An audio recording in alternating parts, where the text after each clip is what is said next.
Hello साथियों, स्वागत है आप सभी का आज के सेशन में। आज हम स्टार्ट करने वाले 11th क्लास का चैप्टर नंबर 16। इसका नाम है डाइजेशन एंड एब्जॉर्प्शन। कल हमने जो लेक्चर लिया था उसके अंदर मैंने यहाँ पर गलती से 12th क्लास डाल रखा था, तो वैसे ठीक है ना। तो आज हम क्या पढ़ने वाले हैं? कल हमने पढ़ा था डाइजेस्टिव सिस्टम के बारे में और एलिमेंट्री कैनाल की हिस्टोलॉजी पढ़ी थी। आज हम पढ़ने वाले हैं पार्ट्स ऑफ डाइजेस्टिव सिस्टम, यानी डाइजेस्टिव सिस्टम पढ़ने के बाद में हम उसके अंदर मूव कर रहे हैं। उसके अंदर मूव कर रहे हैं मतलब उसके अंदर की जो भी पार्ट्स है उन सबको पढ़ने वाले हैं यहाँ पर। तो सबसे पहले मैं क्या पढ़ने वाला हूँ, डाइजेस्टिव सिस्टम के जो पार्ट्स है उसमें सबसे पहले मैं पढ़ने वाला हूँ माउथ के बारे में, यानी जहां से डाइजेस्टिव सिस्टम की शुरुआत हो रही है। तो शुरुआत से लेकर चल रहा हूँ मैं इसको, कहां से लेकर चल रहा हूँ? शुरुआत से लेकर के चल रहा हूँ डाइजेस्टिव सिस्टम को। तो डाइजेस्टिव सिस्टम की शुरुआत कहां से हुई? माउथ से। तो माउथ के बारे में पढ़ लेता हूँ कि ये डाइजेस्टिव सिस्टम का पार्ट है। क्यों पढ़ रहा हूं मैं इसको? क्योंकि ये डाइजेस्टिव सिस्टम का पार्ट है और हमारे एग्जाम में आने वाला है, इस वजह से मैं इसको पढ़ना चाहता हूँ। क्या पढ़ना चाहता हूँ? माउथ। माउथ को क्यों पढ़ना चाहता हूँ? क्योंकि ये है डाइजेस्टिव सिस्टम का पार्ट है और हमें डाइजेस्टिव सिस्टम के हर एक पार्ट को पढ़ना है, इस वजह से मैं इसको पढ़ रहा हूँ। तो अब माउथ होता है, माउथ के अंदर दो संरचनाएं पाई जाती है। संरचना से मतलब क्या है? यानी एक तो होता है दांत यानी टीथ, एक होता है टंग, एक तो होती है टीथ, एक होते हैं टंग। ओके, एक होता है टीथ, एक होता है टंग। तो अब आप जानना चाहोगे कि ये जो टीथ है ना, इसके बारे में डिटेल से जानना चाहते हैं। ये टंग है, इसके बारे में डिटेल से जानना चाहते हैं। तो इसलिए तो मैं यहाँ पर आया हूं कि मैं इसको जो टंग है और टीथ है इसको डिटेल में बता सकूं। तो सबसे पहले मैं क्या स्टार्ट करने वाला हूँ? टीथ के बारे में स्टार्ट करने वाला हूँ। सबसे पहला टॉपिक मेरा इसके अंदर भी रहेगा, इसके अंदर भी सबसे पहला टॉपिक कौन सा है? टीथ। एलिमेंट्री कैनाल का पार्ट है माउथ, उसके अंदर भी सबसे पहला है टीथ। टीथ है, टीथ के बारे में, इसके बारे में मैं क्या पढ़ने वाला हूँ? इसका क्लासिफिकेशन, इसका क्लासिफिकेशन पढ़ने वाला हूं। क्या पढ़ने वाला हूं? क्लासिफिकेशन पढ़ने वाला हूं। किसका क्लासिफिकेशन? अब टीथ का क्लासिफिकेशन। अब इसको कैसे क्लासिफाइड किया जा सकता है, तो बस आप ध्यान से सुनते जाइए कि मैं क्या कह रहा हूं। मैं ये कह रहा हूं कि इसको क्लासिफाइड करने के लिए 4 मेथड बनाएंगे। मैंने अब 4 मेथड पढ़ने वाले हैं यहाँ पर, इसलिए मैं 4 बोल रहा हूं ना। तो मैं कह रहा हूं कि ऑन दी, सबसे पहला मेथड क्लासिफाइड करने का, on the basis of, on the basis of, किसके आधार पर? Basis of dentition, on the basis of dentition, dentition के आधार पर सबसे पहला प्रकार पढ़ने वाले हैं। तो डेंटिशन के आधार पर सबसे पहला प्रकार कौन सा हो सकता है? मतलब क्या है डेंटिशन से? मतलब क्या है, कहना क्या चाहते हो? मैं कहना चाहता हूं कि ये होता है डाइफाइडोंट।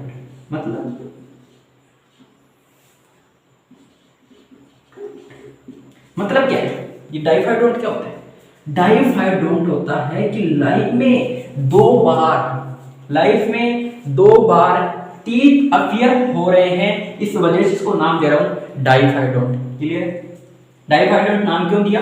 क्योंकि ये लाइफ में 2 बार अपीयर हो रहे हैं, इस वजह से इसको नाम दे रहा हूं डाइफाइडोंट। सिंपल समझिए, 2 बार अपीयर हो रहे हैं लाइफ में, तो 2 बार अपीयर होने के कारण डाइफाइडोंट नाम दे दिया। अच्छा, तो होता क्या डाइफाइडोंट? क्या सभी टीथ ऐसे होते हैं जो लाइफ में 2 बार अपीयर होते हैं? मैंने कहा बिल्कुल नहीं। तो फिर मैंने कहा बिल्कुल नहीं, ऐसा नहीं होता है। मैं यहां पर नोट डाल के लिख रहा हूं, मैं ये लिख रहा हूं यहां पर, मैं यहां पर ये लिख रहा हूं नोट, ऑल टीथ आर डाइफाइडोंट,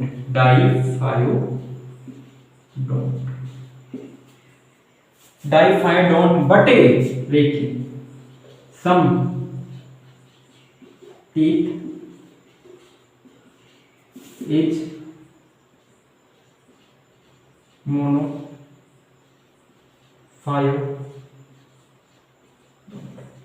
लेकिन not all teeth are diphyodont, not all teeth are diphyodont but some teeth is monophyodont। मतलब क्या है? मतलब कुछ तीत ऐसे होते हैं जो लाइफ में एक बार ही अपीयर होते हैं, और कुछ तीत ऐसे होते हैं जो लाइफ में 2 बार अपीयर होते हैं। 2 बार अपीयर होते हैं उन्हें मैंने नाम दिया है डाइफाइडोंट, और जो एक बार अपीयर होते हैं उनको क्या नाम दिया है? उनको नाम दिया है मैंने मोनोफाइडोंट। क्लियर है? तो मोनोफाइडोंट कौन से होते हैं और डाइफाइडोंट कौन से होते हैं, मतलब प्रकार तो बता दिया, लेकिन कौन कौन से होते हैं, कौन कौन से होते हैं, इसको समझने के लिए थोड़ा आगे चलते हैं। आगे चलते हैं मतलब क्या है? मतलब ये है कि हम दूसरा प्रकार देख रहे हैं, यानी क्लासिफिकेशन का दूसरा प्रकार क्या है उसको देख रहे हैं। हम देख रहे हैं on the basis of type of teeth, type of teeth. मतलब क्या है? मतलब यह है कि दांत के प्रकार के आधार पर भी, यानी ये जो दांत है डाइफाइडोंट मैंने कहा, जिसे मोनोफाइडोंट का, ये भी अलग अलग प्रकार के होते हैं, इनके भी टाइप होते हैं। इस वजह से मैं इसको नाम दे रहा हूं हेटेरोडोंट। हेटेरोडोंट नाम क्यों दिया है? हेटेरोडोंट नाम इसलिए दिया है क्योंकि ये एक ही प्रकार के टीथ नहीं, अलग अलग प्रकार के टीथ है, इस वजह से मैंने इसको नाम दिया है हेटेरोडोंट। क्लियर? अब ये हेटेरोडोंट क्या होते हैं? यानी अलग अलग प्रकार के अगर टीथ है तो वो कौन कौन से हैं? अगर अलग अलग प्रकार के टीथ है तो वो कौन कौन से हैं उसको जान लेते हैं। तो on the basis of type of teeth heterodont. Heterodont में सबसे पहला प्रकार है मेरे पास, सबसे पहला है इंसीजर। अच्छा ये है क्या? मतलब हाँ मैंने कहा ये बिल्कुल यही है, मतलब ये तो सुना हुआ है ना। हाँ इंसीजर। एक होता है केनाइन, एक होता है प्रीमोलर, और लास्ट है मोलर। यानी प्रकार कौन कौन से होते हैं इसको जानना महत्वपूर्ण है, क्योंकि इंसीजर कैनाइन है, प्रीमोलर है और लास्ट है मोलर। ठीक है, तो इंसीजर, कैनाइन, प्रीमोलर और मोलर, इनके बारे में समझ लेते हैं। मतलब हेटेरोडोंट का है तो हम इसको छोड़ने वाले तो नहीं है वैसे, क्योंकि हम इसके 4 टाइप देख चुके हैं। हेटेरोडोंट इसलिए का है क्योंकि इस टीथ के भी अलग अलग प्रकार है, इस वजह से इसको हेटेरोडोंट कहा है। हेटेरो मतलब अलग अलग, टाइप बता रहा हूं इसलिए हेटेरोडोंट का है। हेटेरोडोंट इसलिए का है तो इंसीजर, कैनाइन, प्रीमोलर, मोलर। अब ये तो मेरे समझ में आता है कि यहाँ पर मैंने 4 टाइप लिख दिए, लेकिन 4 टाइप होते कैसे हैं, यानी समझ में नहीं आ रहा है कि होते कैसे हैं। 4 टाइप इंसीजर क्या होता है, कैसे होते हैं, इस प्रकार से इनका अरेंजमेंट होता है, तो इंसीजर कितने होते हैं ये चीज जानना जरूरी है। तो मैंने कहा कि जब मैं डेंटल फॉर्मूला की बात करता हूं तब मैं इसको देखता हूँ। डेंटल फॉर्मूला देखिए यहाँ पर ना, आप ये समझिए कि लोअर जो है, लोअर जो, अपर जो, लोअर जो है, अपर जो है।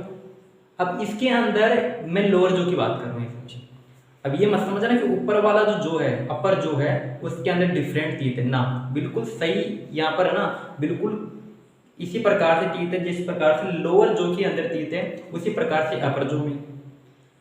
लोअर जो है, ये लोअर जो है, ये मानिए आप, लोअर जो है, लोअर जो का जो एक पार्ट है, इधर वाला पार्ट, लोअर जो का भी हाफ पार्ट है, उसकी बात कर रहा हूं मैं।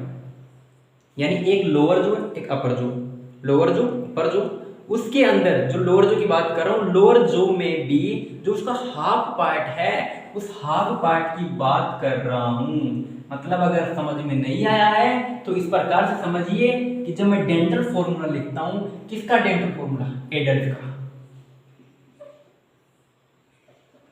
एडल्ट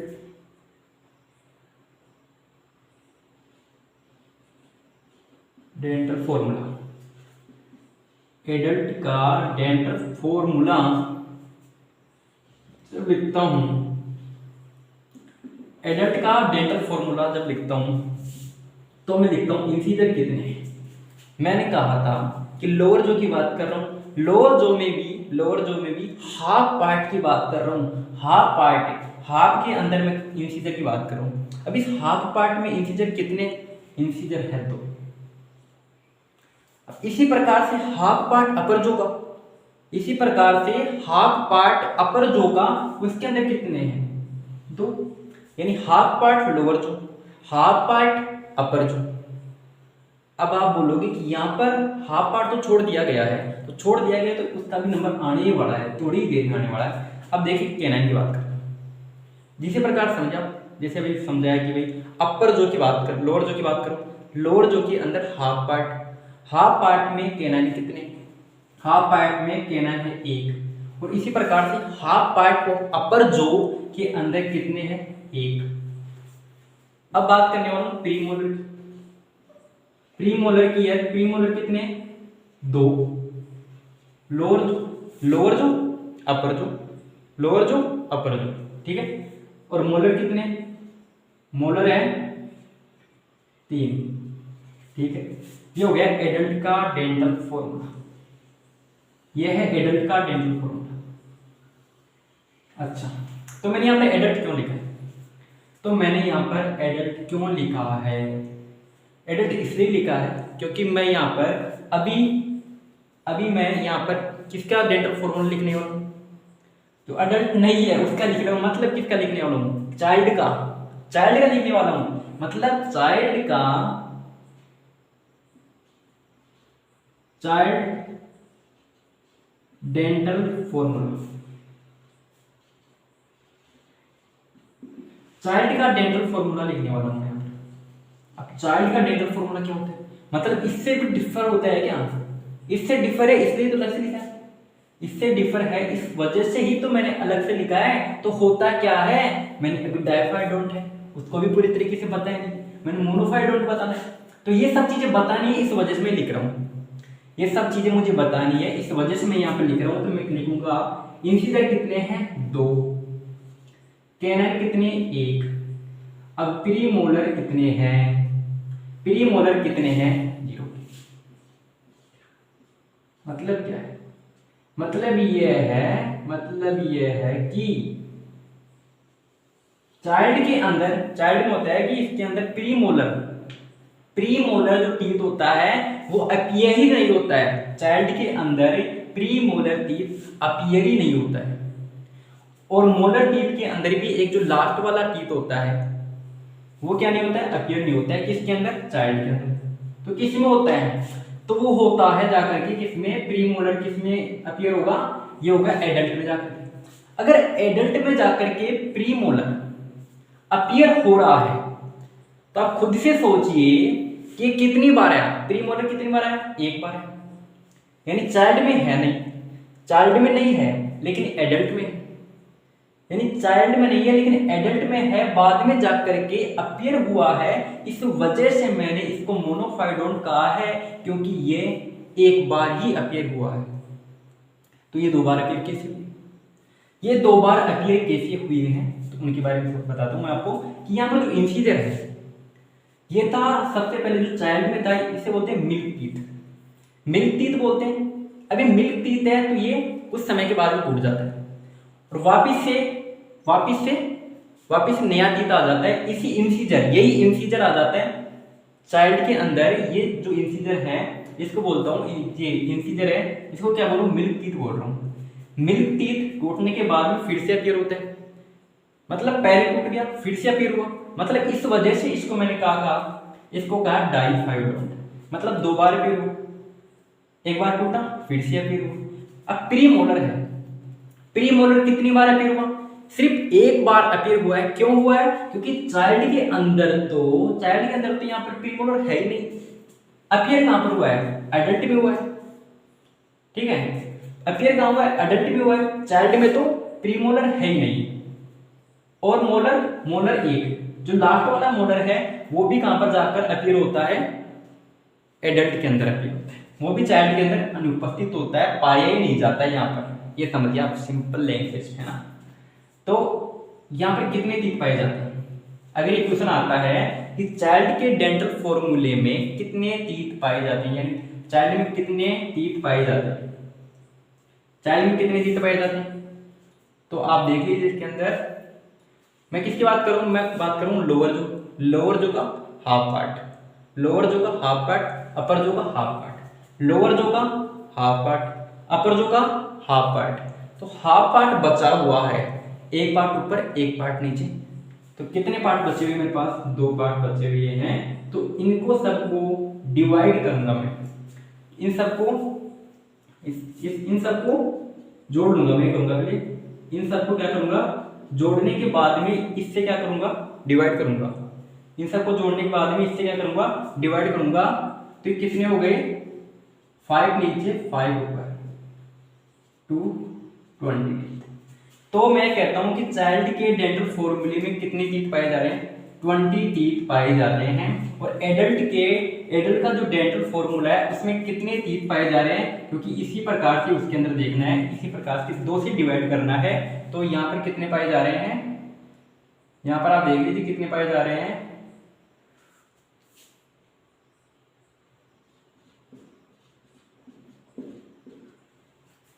32, ठीक है 32 यहाँ पर क्या पाए जा रहे हैं, एडल्ट का डेंटल फॉर्मूला, उसमें कितने टीथ है, 32 दांत है। और यहाँ पर कितने 20 यानी 20 दांत है।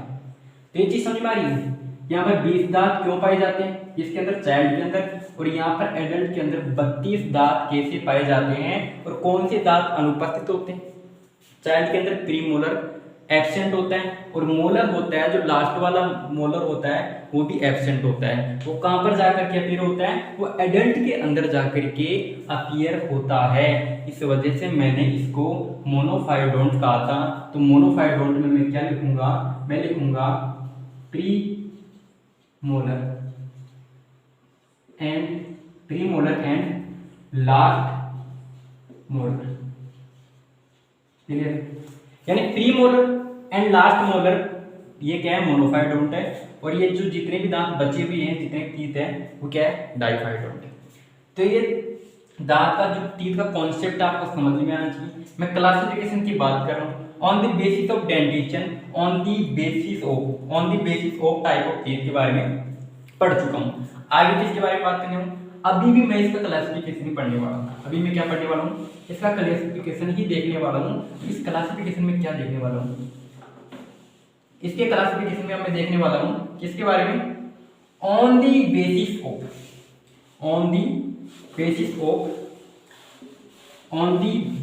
Of attachment of socket, attachment with socket, socket के साथ में जो टीथ पाए जाते हैं, यानी हमारे जो ह्यूमंस के जो टीथ होते हैं वो किसके अंदर पाए जाते हैं, सॉकेट में पाए जाते हैं। यानी थर्ड था मेरे पास, थर्ड है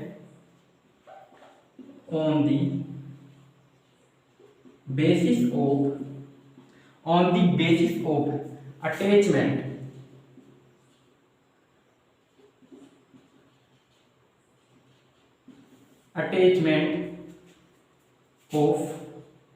attachment with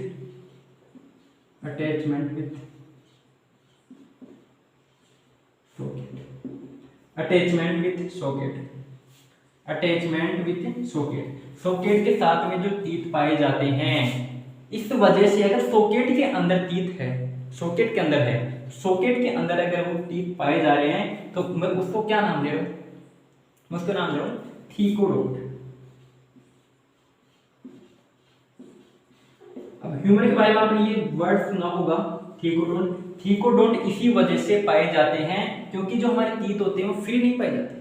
ऐसे नहीं फ्री मिले हुए ऊपर रखे हुए हैं तो वो वहां पर कभी भी आ जा सकते हैं।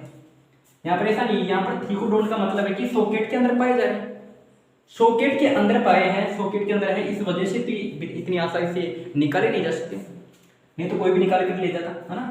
थीकोडोंट इस वजह से मैं इसको बोल रहा हूँ क्योंकि ये सॉकेट के अंदर पाए जा रहे हैं, ठीक है। तो थीकोडोंट का मतलब समझ में आना चाहिए आपको। आगे बात कर रहा हूं मैं ऑन दी बेसिस ऑफ, अब इसके अंदर सिंपली कुछ समझाने का ऐसा कुछ है नहीं। इसके अंदर थीकोडोंट का मतलब होता है कि सॉकेट के अंदर है, सॉकेट के अंदर है, इस वजह से इसको थीकोडोंट कहा है। ऑन दी बेसिस ऑफ कस,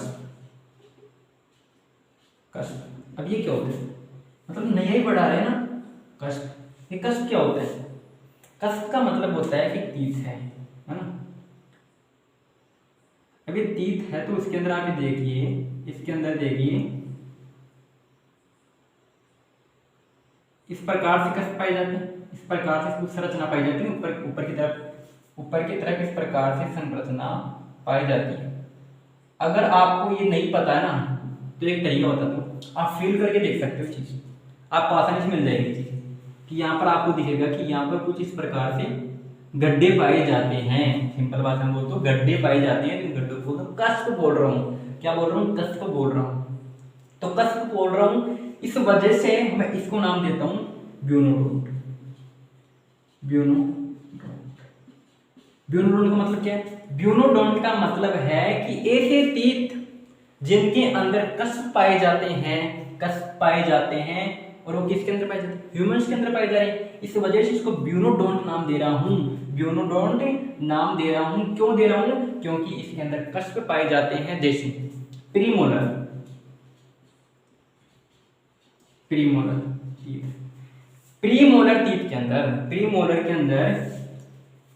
अंदर देखिए आप, इसके जो कष्ट होते हैं स्मॉल होते हैं,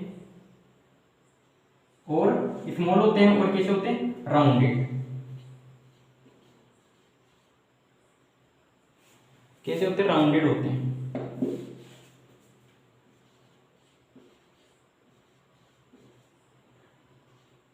राउंडेड होते हैं, कष्ट कैसे होते हैं इसके, राउंडेड कष्ट पाए जाते हैं।